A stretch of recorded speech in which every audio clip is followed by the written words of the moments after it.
When Father Thomas died, I thought the story had ended there. I thought Astaroth had gotten what he wanted.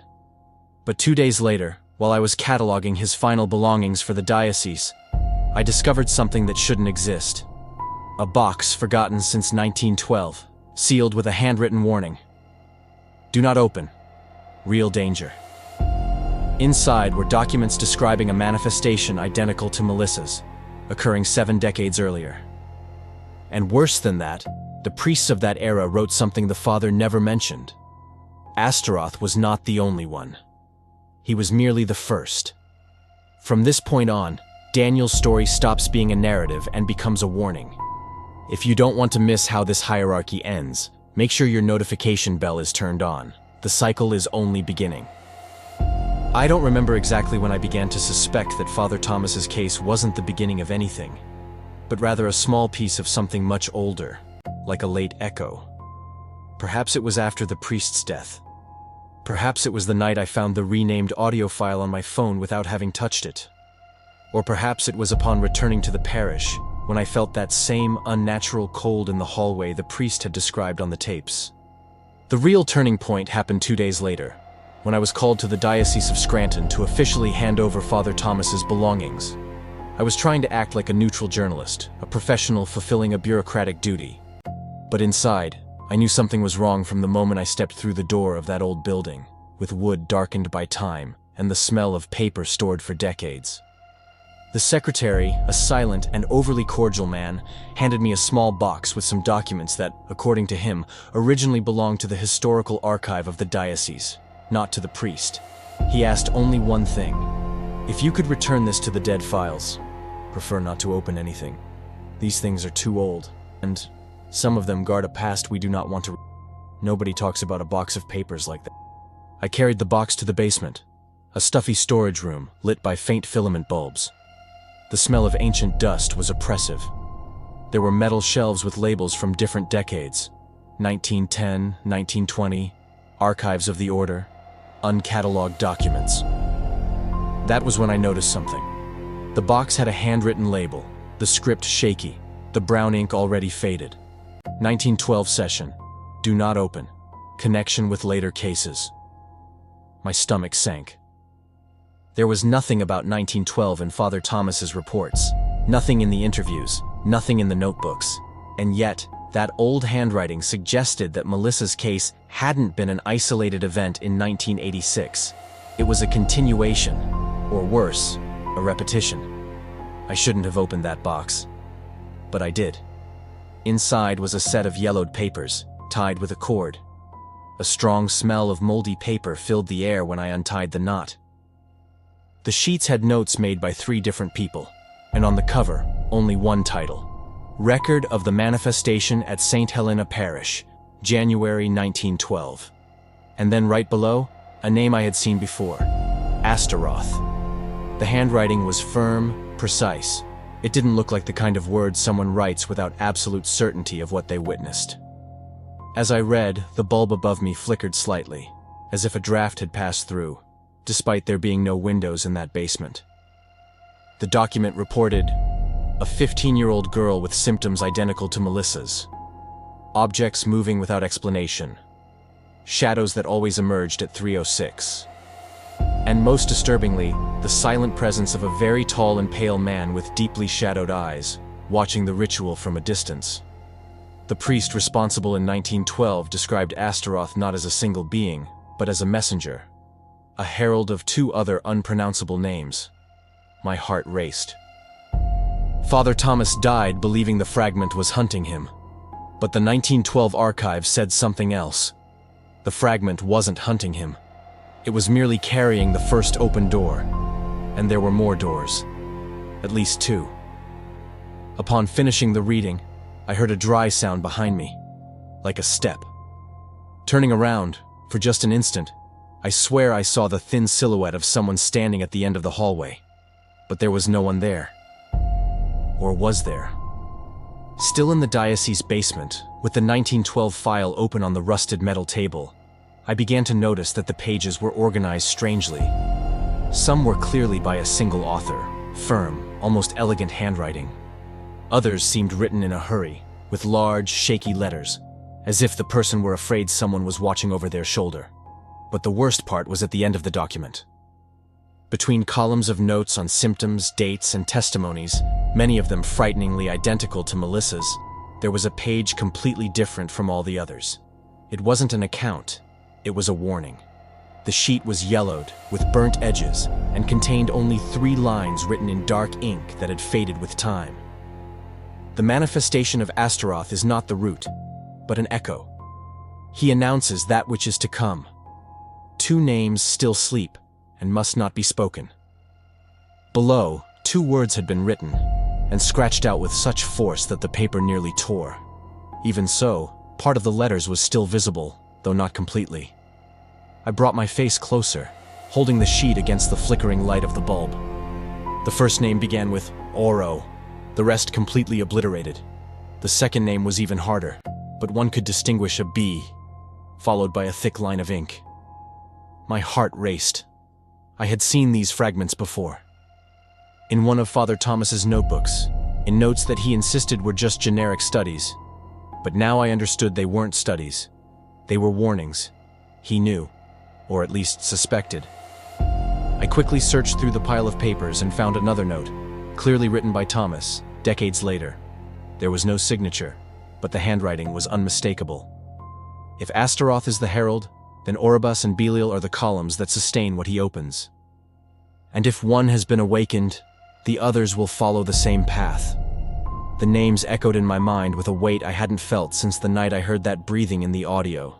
Oribus, Belial, entities cited in obscure texts, usually associated with consequences, not manifestations.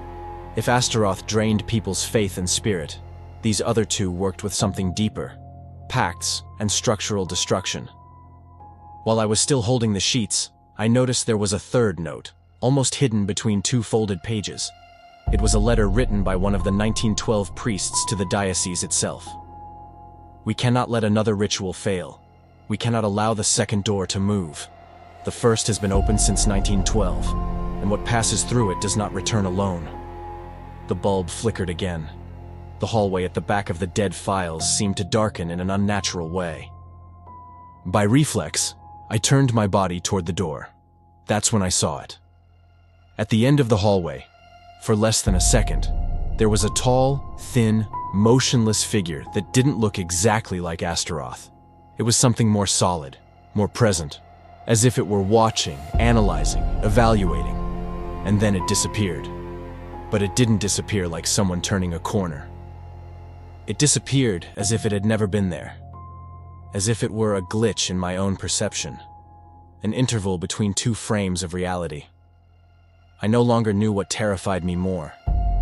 The possibility of having seen Oribus, the possibility of having seen Belial, or the fact that the second door was already opening while I read. From the moment I read those lines about 2 remaining doors, it stopped being a historical curiosity. It began to look like a schedule. Something set to happen long before I was born, but which, for some reason, was still in progress. And now, it included me. I decided to do what no sane documentarian would do. I continued. Among the 1912 papers, I found a detailed report of a ritual conducted at St. Helena Parish, a rural church that no longer exists, demolished in the 60s to make way for a parking lot. The report described a 15-year-old girl, Anna McConnell, with symptoms so similar to Melissa's that it seemed almost like plagiarism. Severe insomnia, voices calling her name, outbursts of unprovoked rage, memory lapses, and a constant sensation of being watched at 3:06 in the morning. But there was one crucial difference. In the 1912 session, Astaroth did not appear as the center of the manifestation, but rather as a kind of interference, a noise in the middle of something larger. In an underlined passage, one of the priests writes, "On the 3rd night of the ritual, we realized that the voice answering the prayers was not the same one that seemed to occupy the girl's body. There was something else watching. The main presence remained in silence, as if evaluating our failure." Further ahead, another priest makes an almost desperate note. "Astaroth speaks, the other thing does not, but it is the other thing we are afraid." I continued reading. The 1912 ritual was not interrupted because the girl improved or because the signs ceased. It was abandoned because, at a certain point, everything they did seemed only to reinforce the young woman's suffering without touching the real cause. Every prayer directed at Astaroth seemed to miss the target, as if he were merely occupying the space while something larger remained in the shadows. One of the passages describes a scene that gave me chills because I had already seen it, in another time, in another place. At 3:06, the air in the room grew heavy. The candle flame bent toward the floor, without wind. Anna stopped looking at us and began looking above our heads, as if someone very tall were standing behind us. But when we turned around, there was nothing. It was almost a carbon copy of what Father Thomas reported in 1986.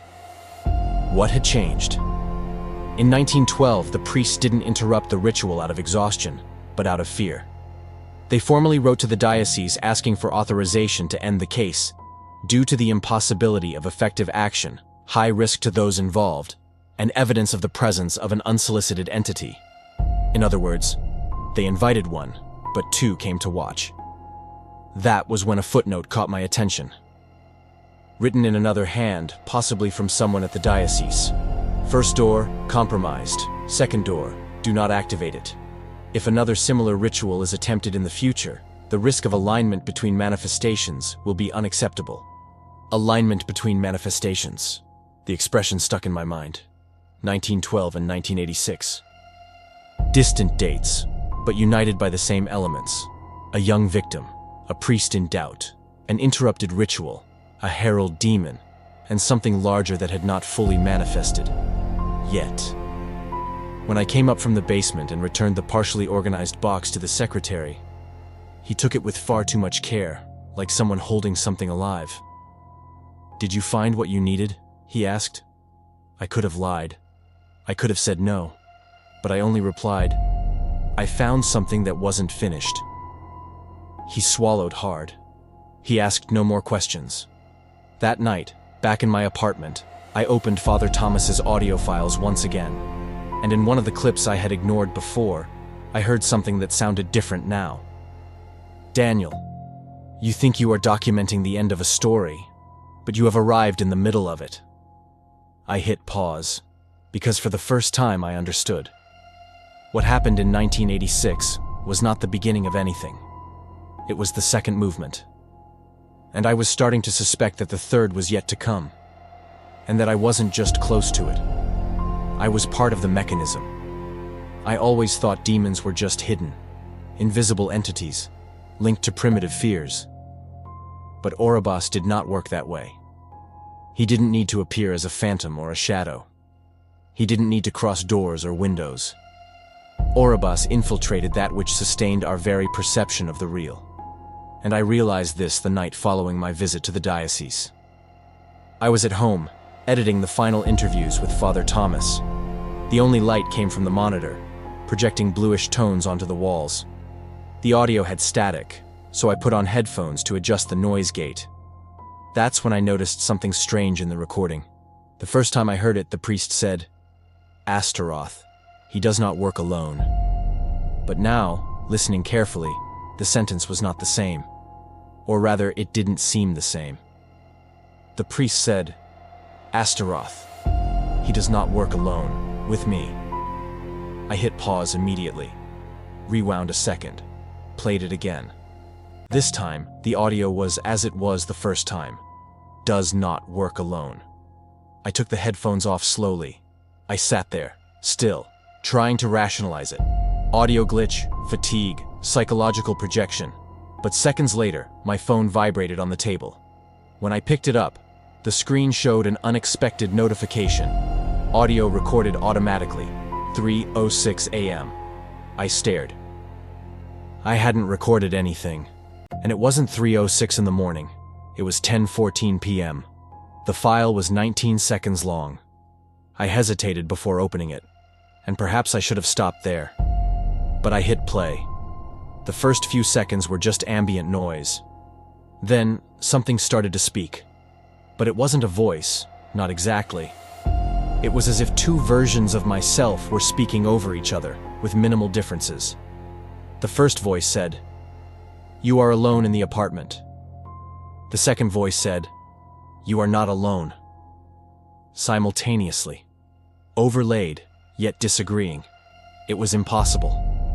I closed the file immediately, and in that same instant, I heard a knock on the door. 3 knocks. Dry. Precise. As if whoever was on the outside knew exactly the rhythm to make my heart race. I stood up slowly and walked to the door. I looked through the peephole. The hallway was empty. Totally empty. But when I returned to the computer, I noticed something even more disturbing. The video I was editing, the main interview with Father Thomas, was playing by itself. And on the screen, the priest seemed to be looking straight at me, even though it had been recorded weeks before. His expression was more intense than I remembered. He took a deep breath and said something I swear was not in the original recording. "This is how he begins, Daniel. He bends simple things. Memory. Sound. Time." I swallowed hard. The file continued. "When you doubt your own memory, it is because you are already inside." I felt a sudden vertigo. For a moment, just one, the room seemed to shift proportions, as if the walls had moved closer by a few centimeters. I blinked hard. It returned to normal. Or it seemed normal. Only later did I realize, Oribus, in ancient texts, never appears as a body or a shadow. He appears as an error. A minimal swap of words. A slightly different environment. An object you are certain you left elsewhere. A phrase that sounds different hours later. A door that seemed ajar but was closed. A reflection that seems delayed by half a second. The signs had been there from the start. I just hadn't noticed. But now it was too late. And that night, before I could sleep, I noticed something that chilled me to the bone. My phone, left uncharged on the table, lit up on its own for a second. The screen showed for an instant the time, 3:06 a.m. Even though it was only 11:17 p.m. The second door was moving. I don't know exactly when my house began to feel different.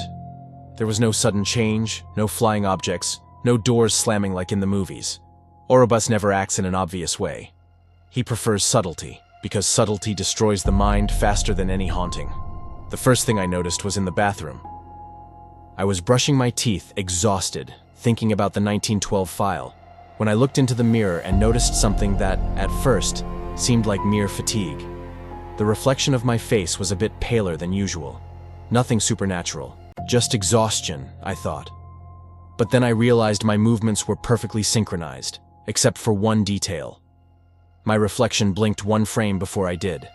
A blink of an eye at the wrong time. I blinked again. This time, the reflection blinked along with me. I pondered if it was just my imagination, took a deep breath, and left the bathroom. But something kept bothering me. I noticed that I had left the bathroom light off when I entered. I always leave it on. A minimal, insignificant error. A detail you normally ignore. But not that night. Daniel started noticing errors in his own reality. What about you? Have you ever felt an object move on its own, or felt like your reflection took a split second longer to follow you? Let me know in the comments. Oribus feeds on our silence. The second sign came when I went to grab my phone. I have the habit of leaving it charging on the outlet on the right side of the bed. But it was on the left side, charged to 82%, even though I was absolutely certain it was at 17% when I set it down. I convinced myself I had been confused. I didn't want to believe the alternative. Hours later, sitting on the sofa, I noticed I had left the TV on without volume, displaying a screensaver with soft animations. I looked at the blue light reflecting on the yellowish wall of my apartment, and for an instant, I had the sensation that the silhouette of the wall was crooked, as if it had tilted a few degrees just for half a second. I blinked. It returned to normal. Stress. That was it. I needed to believe that. Then came the third sign, the one no one could ignore. I was editing the video of the interview with Father Thomas again. The scene showed the priest sitting in the wooden chair, hands joined, talking about the 1986 ritual. But something was wrong with the image. The chair where he was sitting, it seemed to be further to the left, as if I had repositioned the camera without noticing. I rewound. The chair was in the right place. I fast-forwarded 10 seconds. The chair was a few centimeters to the left. I rewound. Normal. Fast-forwarded. Displaced again. My throat went dry. It was impossible. I repeated the process frame by frame, trying to find a pattern. But the chair simply changed position when I wasn't looking directly at it. The video was being manipulated. Or I was. That's when I heard something coming from the hallway. A slow sound. A dragging sound. Like someone running their hand along the wall, walking slowly, scratching the paint. I stood up with a knot in my stomach and went to the door. The hallway was completely silent. No open doors, no neighbors, no movement. But when I closed the door again, I noticed there was something caught in the jamb. A thin, long mark, as if a fingernail had scratched the wood. I went back inside, and then I saw it by accident, out of the corner of my eye. The mirror in the hall was slightly tilted. Not tilted for real, but as if my brain were processing two different reflections at the same time. Inside it, behind my image, I saw a figure that was not Astaroth. It was someone taller, more structured, with a rigid posture and a presence much denser. The face had no eyes, only deep shadows where eyes should have been. And before I could look directly at it, the figure vanished as if it had never been there. My body went cold. Orobas was bending more than objects. He was bending my perception of reality, and for the first time, I realized he wasn't just close, he was inside. When reality began to bend around me, I understood an uncomfortable truth. I was no longer just a documentarian studying an old story. I was an active participant in the next chapter. I returned to the Diocese archive. I needed to know if someone else, before me, had ever gone through something similar. What I found was a cemetery of stories buried so that no one would ever find them. The Westerville case, 1954. I found a thin folder describing a 22-year-old man who claimed that objects changed places when he wasn't looking, that mirrors delayed the reflection, that he heard his own voice answering back in recordings he never made. The priest wrote. He describes the sensation of seeing two versions of the same person for a brief instant, as if witnessing reality unfold. The young man was found dead 3 weeks later. Eliza Warner, 1931. A letter from a woman begging for help. The photos I developed are not the same as the ones I took. My own image appears duplicated. My room changes size during the night. Behind the letter was a photo. In the background, where there was nothing, a very tall human shadow appeared distorted. Eliza vanished weeks later. The 1968 anonymous report. A single sheet with no signature. The entity does not speak. The entity does not appear. The entity alters. Reality bends around the one it touches. The victim begins to doubt their own body, their own home, their own time. Death is not the goal. It is the consequence. I read that last line several times. When you realize that something has changed, it is already too late. At that moment, I felt a presence behind me. I didn't see anything. I didn't hear anything. But my entire body froze. The bulb above me began to dim, as if it were being suffocated. The air grew colder than the concrete floor. In the corner of my peripheral vision, I saw the silhouette of an extremely tall man, motionless, looking in my direction. I blinked. He disappeared. But something told me he hadn't gone. He had simply chosen not to be perceived at that moment. Orobas doesn't allow for rationalization for long. He waits until you are tired, careless, and vulnerable. And then he touches what no shadow should touch: the body. First came the exhaustion. A fatigue that felt like a second skin. Heavy, dense, constant. I woke up with a sensation that someone was pressing their hand into the center of my chest. Then came the second manifestation. In the shower, the water temperature changed on its own. The heat came in sudden bursts. The cold vanished and returned like pulses. I wiped the foggy mirror, and a trail formed on the glass, as if another hand had moved seconds before mine. A thin, long trail. I woke up at 3:06 a.m. to a sound that wasn't mine. A second breath accompanied my own. I stayed motionless. The other sound was slower, deeper, longer. Inspiration. Expiration. I felt a slight chill on the back of my neck, as if something had lightly run a fingernail through my hair. I slowly turned my face. The reflection in the window showed a form extremely tall, dark, faceless, with only 2 cavities where eyes should be. I blinked. It vanished. But the breathing continued. The whole room seemed smaller, compressed. The peak came the next day. I was drinking coffee when I saw a reflection in the cabinet glass. My face was normal, but the shadow behind me was not mine. It was much taller, much thinner, with arched shoulders and a tilted head, watching me from very close. I froze. When I turned around, there was nothing. But my arm began to tingle, a numbness that crawled up slowly. First the hand, then the forearm, then the shoulder. I touched my chest. My heart was racing. That was when I noticed the final detail. In the hallway mirror, it wasn't my reflection that was delayed. It was me. My body moved fractions of a second after the reflection. Reality wasn't breaking. It was being folded around me.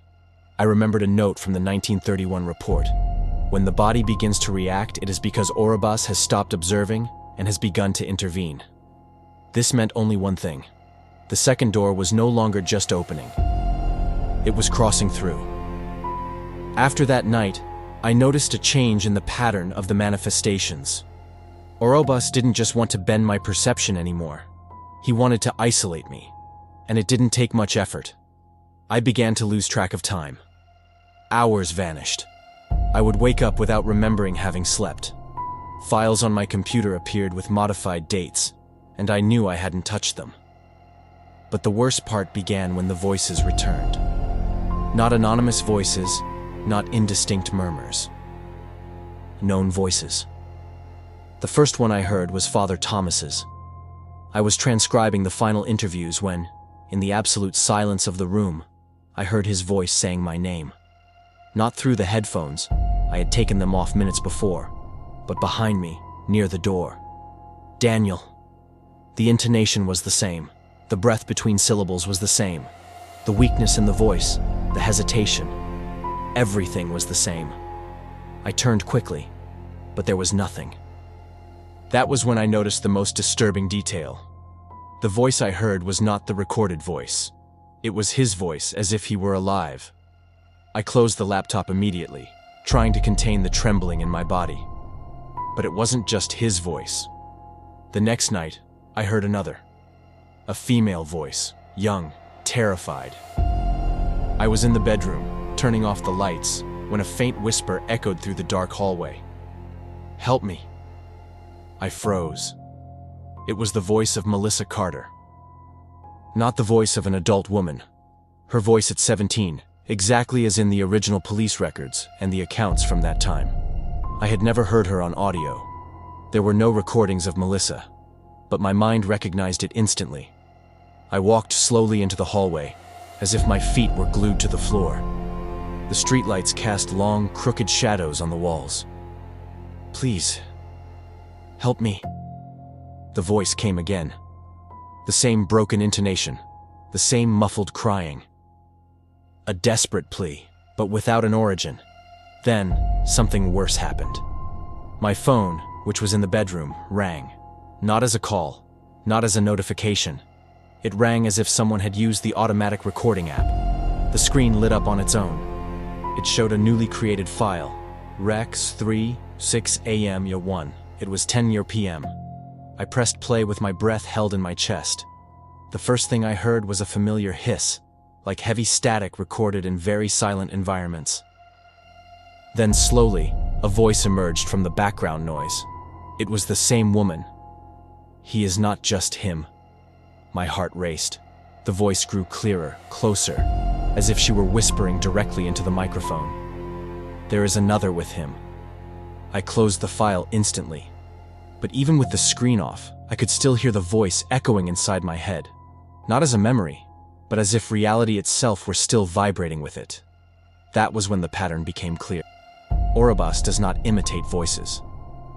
He reproduces the memories of others, the memories of the dead, memories that should no longer exist. At a certain point, hearing the voices of the dead and seeing your own reflection delayed stops being the biggest problem. The worst part is when you realize all of this follows a plan, a structure, that nothing is random. I already knew from the 1912 documents that there were 2 names scratched out beneath Astaroth, one starting with Oro and another with B. I had already felt Orobas. Now he was literally messing with my perception. I needed to understand who the third one was, and why everyone seemed afraid to write his full name. It was in the middle of the night, sitting at the kitchen table with half a dozen books open, that it finally clicked. I had gathered copies of ancient grimoires, Father Thomas's theological notes, and the internal reports of the church. In almost all of them, Astaroth and Orobas appeared not as central figures, but as satellites orbiting something larger. A name repeated with a strange, almost too respectful care: Belial. In some texts, he was called Prince. In others, King. In some, Structure. Yes, Structure. Because unlike Astaroth, who corrodes the will, and Orobas, who bends perception, Belial does not need to appear, speak, or touch anyone directly. Belial acts in another sphere. He manipulates systems, foundations, and underpinnings. He moves through authority, institutions, and laws. Not in a cheap political sense, but as the force that acts against order at profound levels. In an old note, handwritten in a notebook of Thomas's, I read, "Astaroth destroys the person. Orobas destroys what the person perceives. Belial destroys what the person belongs to." This phrase haunted me for days. What did this have to do with me, with Melissa, with Anna in 1912? That was when I found a connection that no one should find alone. In an internal report from the Diocese dated 1974, a priest wrote, "We realized that all the most serious cases of demonic manifestation we have studied share a common thread. 1912, 1954, 1968, 1986. In all of these there was a young person in collapse, a priest in a crisis of faith, an interrupted or incomplete attempt at exorcism, a pattern of aligned dates." It does not seem like coincidence. It seems like coordination. Coordination, that was the word. If Astaroth was the messenger and Orobas the manipulator of the narrative, someone had to be orchestrating the times, places, and people, aligning everything with suffocating precision. That someone was Belial. Not as a creature appearing in the room, but as a background intelligence, a kind of engineer of disorder, moving pieces discreetly across different decades, repeating the same pattern with small variations until he obtained the result he wanted. I took a blank piece of paper and began to draw a timeline. 1912, Anna Case, First Door. 1931, Eliza Warner, Distorted Reflections. 1954, Westerville, Mental Collapse. 1968, Report. The Entity Alters Reality. 1986, Melissa, Half-Finished Exorcism. 2025, me. Nothing linked these people to each other, except for one thing: the church, always present, always reacting, never resolving. It was as if Belial used the rituals, the priests, the victims, the very structure of the church as pieces in a long-term experiment.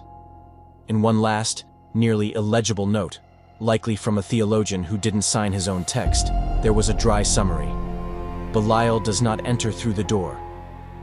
He builds the house around the door, and he makes you think you chose to live in it. When I finished reading this, the kitchen light flickered and went out for a second. When it came back, the chair in front of me was no longer in its place. It was closer, as if someone had silently dragged it while I was reading. I sat down again, but this time without opening any books. Because for the first time, I understood something that perhaps the priest of 1912 understood too late. I wasn't just facing presences. I was entering into conflict with an entire structure, designed and perfected for over 100 years. And everything indicated that the central piece of the next movement was me. Astaroth, Oribos, and Belial. 3 doors, 3 roles. Which of these entities do you find the most dangerous so far? If you have a theory about what the 3rd door actually decides, write it down below. I'm taking notes for the upcoming files. After days immersed in fragmented files and reports, it became clear that I needed something that no folder, no book, and no audio could give me. A living witness. Someone who hadn't just studied the phenomenon, but who had survived it.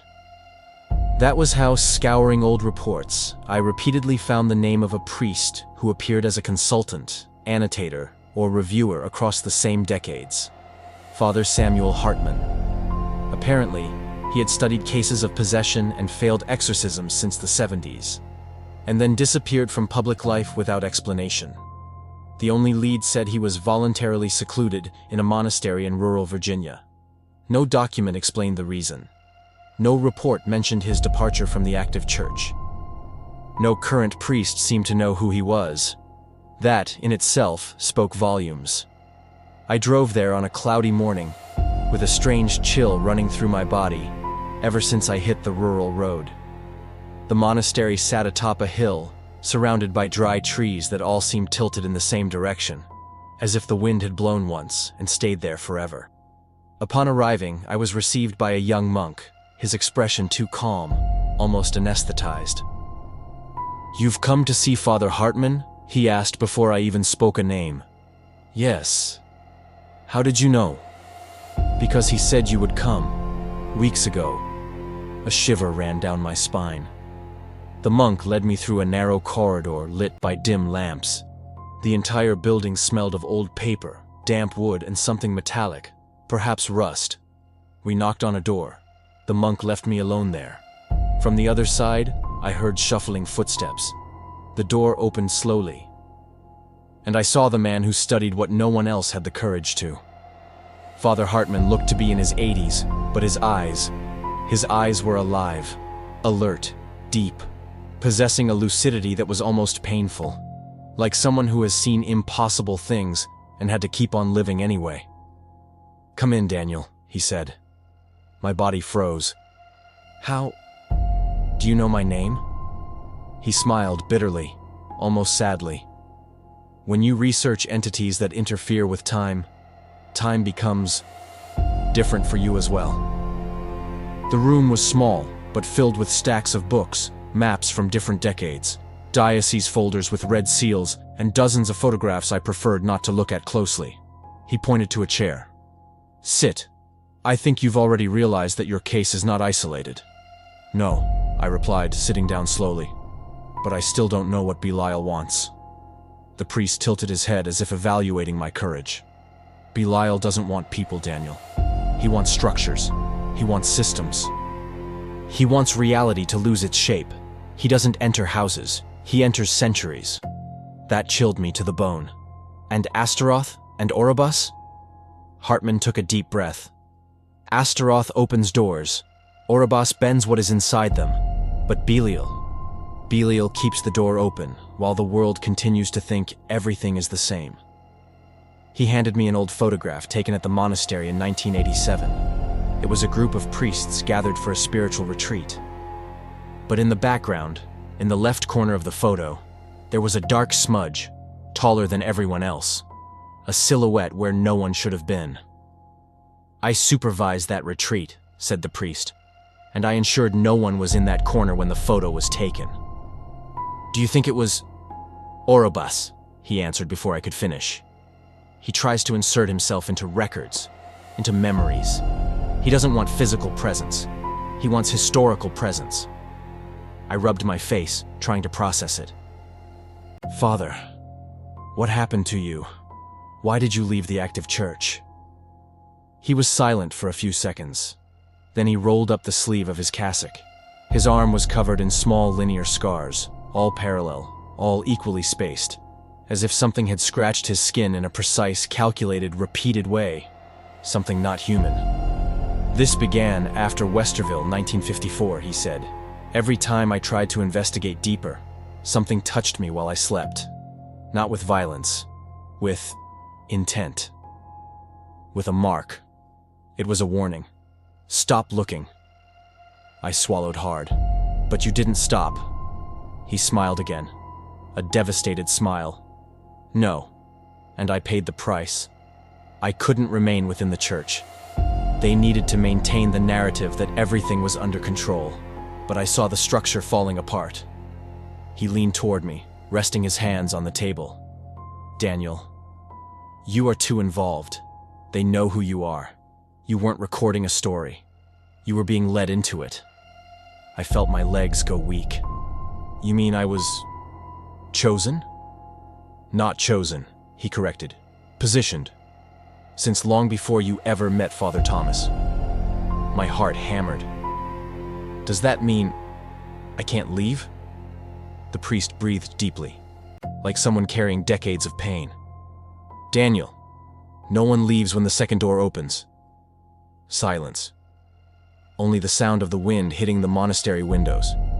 And then, behind us, in the empty hallway, we heard a breath. Deep. Slow. Precisely rhythmic. Father Hartman closed his eyes and whispered, "He is already here with us." The room seemed to shrink around us. I was absolutely certain at that moment that the interview was over, and that something else was beginning. After the encounter with Father Hartman, I didn't want to go back to Father Thomas's church. But I knew I had to. It was inevitable. The monastery seemed to breathe with me, as if the environment reacted to my fear. When I left, I felt something accompanying me to the car. Not a physical presence, but a pressure in the air, as if I were walking through cold water. The road back to Pennsylvania felt longer than the first time. The trees passed by like shadows that were too tall, too narrow. The sky was cloudy, but it wasn't a natural gray. It was a strange, sickly, greenish gray, as if the world were caught between two layers of reality. When I finally arrived at the small town, it was late afternoon. The church looked different. Not physically, but in the feeling of it.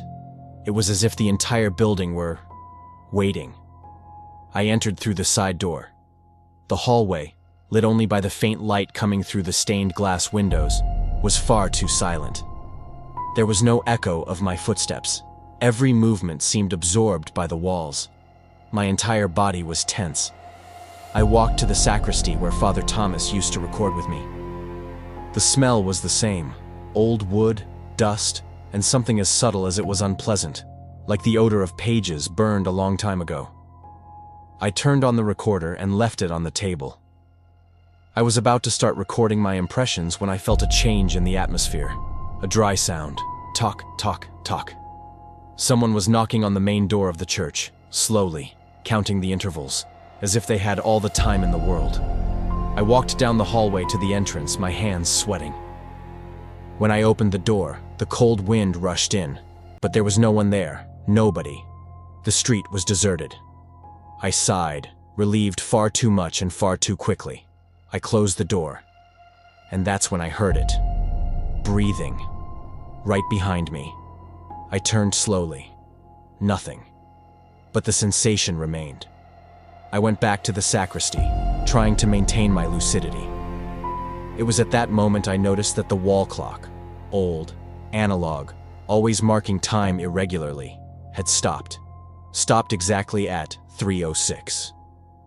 It wasn't 3 in the morning, it wasn't 3 in the afternoon. The clock was simply stopped there. A pressure gripped my chest. I grabbed my phone. The screen, for some reason, was locked on the same time.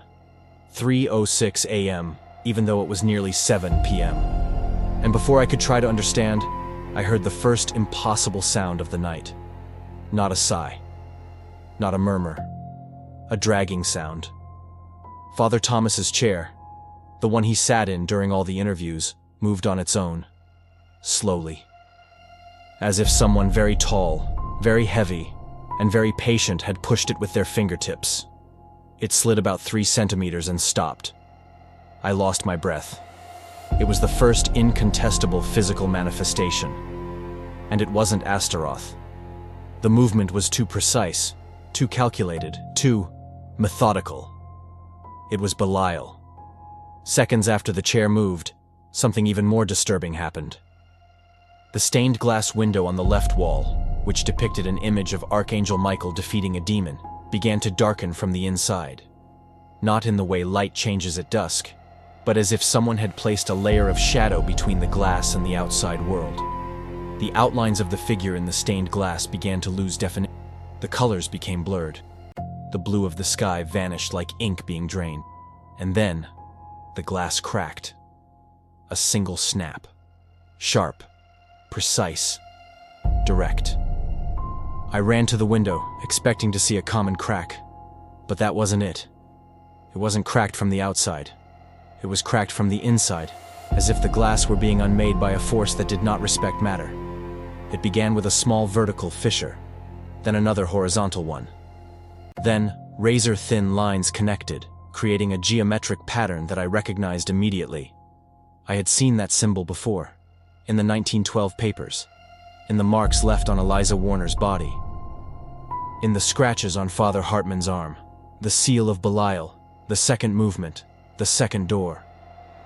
I backed away slowly, not realizing that tears were streaming down my face, not out of sadness, out of recognition. Reality was yielding right there. I was seeing, literally seeing, the distortion materialize.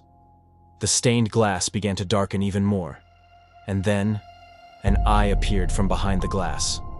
Not a human eye, an eye much larger, fixed, motionless, deeply dark, watching, evaluating. My body froze. I didn't even realize I was on the floor until I heard the sound of the chair dragging again, this time closer to me. The eye vanished. The stained glass returned to normal in the blink of an eye, as if it had never happened. But it wasn't an illusion. It wasn't bent perception. It was physical. Belial wasn't just looking at reality. He was crossing through it. And then I heard Hartman's voice in my mind, like an echo from miles away. No one leaves when the second door opens. I believed it now, because it was open, right there, before me. After that night at the church, I should have stopped. I should have destroyed the reports and pretended none of it was real. But when you've seen too much, stopping is no longer an option. You are no longer looking at the abyss. You are the point where the abyss folds. On the night everything collapsed, I was at home alone. I was trying to watch a random movie just to switch off my mind. But the truth is, I wasn't paying attention to anything. There was a strange silence in the apartment. An intentional silence. I looked at the wall clock. 10:41 p.m. The microwave, 10:41 p.m. My phone, 3:06 a.m. For a few seconds, I just stared at the screen. I blinked, and the time returned to normal. 10:41 p.m. I decided I was going to sleep. I turned off the TV and left only the hallway light on. I don't know how much time passed before I woke up again. I opened my eyes slowly. The first thing I saw was the hallway light, still on. The second was the digital clock on the nightstand, 3:06 a.m. I wasn't alone in the room. It wasn't a sound, it wasn't a vision. It was a physical certainty. The clear, instinctive sensation that someone was standing, very close to the bed, on the side I wasn't facing. It felt like the presence was too tall to be human, as if it occupied too much space in the little air there was. I could feel the weight of it beside me, as if gravity were stronger there. I tried to move my arm. I couldn't. I tried to open my eyes wider. My vision became slightly blurred, as if I were seeing two layers of the room at once. In the first, the normal room. In the second, something superimposed. I heard a breath, slow, deep, longer than that of a human. I wanted to believe it was mine, but it wasn't. It was the same breath I had heard at the monastery. The same breath that seemed to accompany the ancient files. I wanted to turn my head, but something, perhaps the last shred of survival instinct, stopped me. I stayed motionless. That was when I heard the voice. Not Father Thomas. Not Melissa. a voice that sounded ancient, with a cruel calm. It didn't come from a side, from above, or from behind. It came from everywhere at once. And it didn't call me by name. It called me by my role. Witness.